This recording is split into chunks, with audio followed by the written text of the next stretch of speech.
Hey guys, welcome back to the channel. Today we're going to go over all of the new Nations of Hockey cards and take a look at some of the bigger updates, as we did get a big Team of the Year upgrade as well. So as always, guys, make sure you subscribe to the channel for the most up-to-date news, tips, and info for NHL 22. All right, let's get into the new cards. Speaking of Nations of Hockey, shout out to the Canadian women for winning gold yesterday. Obviously, the men's was a bit of a letdown this year, but proud to see the Canadian women win over the U.S. So that was an awesome moment last night for us Canadians. Taking a look at the new cards, we've got the 84 wow, this is going to be tough. Alexei Protas, 6'6" center, 87 speed, 87 acceleration. I mean, the size is phenomenal. Like, that's one of the bigger players in terms of forwards in the game.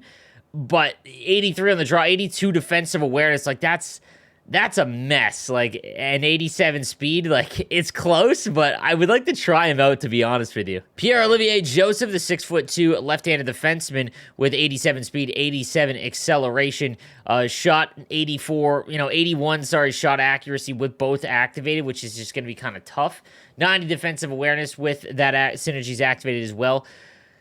Maybe if you just started the game, there probably isn't many better left-handed defensemen, to be honest with you, with that speed and whatnot. So if you can get him for the bare minimum, which I believe is going to be like 5,000 coins, that's not terrible. Now let's talk about the 85 Tyler Toffoli, 87 speed, 86 acceleration, and then Unstoppable Force. Tyler Toffoli had a great showing with Calgary after he got traded.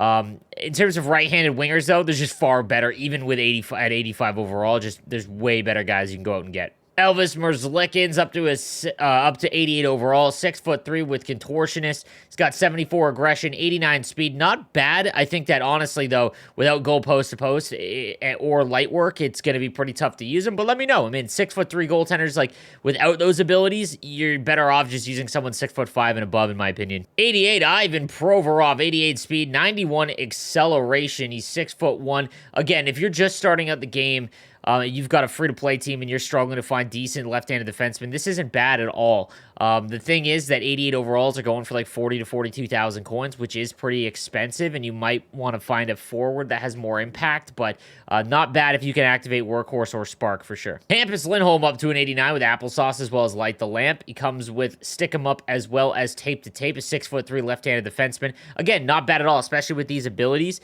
89 speed, 89 acceleration is fine on someone who's 6'3". Again, that's kind of the minimum speed you want to go at. Good defensively as well. It's very difficult to find decent left-handed defensemen in this kind of range. If it's either master set players or some of the more, older master sets or X factors. So not a bad option here if you are trying to upgrade your left-handed defense. 90 Rafael Diaz, the 90 overall right-handed defenseman, 5'11". He always seems to get a lot of cards in Hut. From Switzerland, but 5'11" defenseman's always tough. Born leader, which is pretty useless on defensemen. With Seeing Eye, again, very difficult to spend that much on a defenseman. However, 92 speed, 91 acceleration. If he is going for the bare minimum, like 45k, that speed alone is pretty decent with 90 body checking, even though we know that body checking really doesn't help out the smaller defensemen. 91 stick checking, 91 defensive awareness isn't bad at all. Let's see if he's going for the bare minimum, if there's any up right now. Yeah, about 50k. That's not terrible, in all honesty. Again, it's very difficult to find a lot of useful defensemen. Pavelski goes up to a 92 overall with Big Tipper as well as Total Eclipse. Again, I mentioned it in my other video. It's just so situational to get these in position. Like, you have to get your player, cycle the puck, and get him in position, and then get a clear shot through for him to tip. And ever since the patch, tips just don't happen as often, and maybe that improves with these abilities, but it's just too expensive in terms of the ability cost. And the other issue is that he doesn't get 2 skating synergy, so he's 5'11" with 88 speed. Like, it's just so hard to use Joe Pavelski because he's 5'11". I wish he was faster. Or had more impactful abilities, because I love Joe Pavelski as a Sharks fan. Still useful. I just think that if he's going to play center, he needs, quick draw or close quarter or something like that. 92 Dougie Hamilton with 1T and Seeing Eye. Obviously, one of the better defensemen in the game. It's 6'6", 90 speed, 91 acceleration. That combo alone is phenomenal. If you can't afford like the master set Brent Burns or Corbinian Holzer, this is a great option even without shutdown. Not to mention 1T and Seeing Eye is a great combo. I just wish 1T was a little bit cheaper because it is so expensive. That's 25% essentially of your ability points. I mentioned that in my ability point video from the other day. But all around, one of the better cards for sure. He's going to cost quite a bit. But he might be cheaper to go this route than his X Factor, and his X Factor doesn't have anything special. Like, I'd rather pay 124,000 for this card than his X Factor, in my opinion. And we got the 95 Mikko Rantanen with Make It Snappy and Third Eye, 92 acceleration, 90 speed. I don't think he is going to be worth the price. 95 overall is obviously extremely high. We'll see if there's any up right now. I mean, he's got to go under 300K in my opinion. Like, he's just very sluggish in terms of the cost right now. But we'll take a look at some of the upgraded cards like his X Factor. It's just very difficult. Like, a lot of the player base is gonna have a hard time. If you pass the puck a lot to get into the zone, like, you'd have to, because you're not gonna be able to just straight line or skate with him very often. Here is his 95 team of the year. I'm not a huge fan of his superstar abilities. I like wheels, but not on someone with 92 speed, because there's so many cards with over 92 speed that it really wouldn't impact you, in my opinion. 1T is nice as well. But again, at 5, that's tough. I think there's better left-handed wingers at the top end. He's still an incredible card, but his Team of the Year card gets 92 speed, 92 acceleration.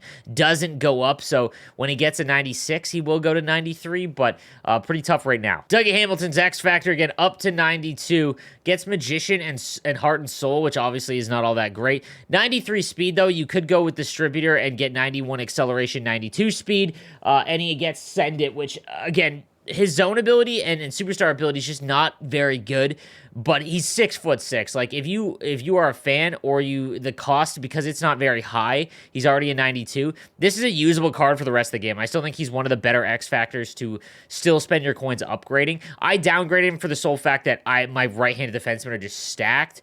So I moved away from him, but I don't blame anyone for still investing in this X Factor at all. Rantanen's X Factor does get Distributor and Spark.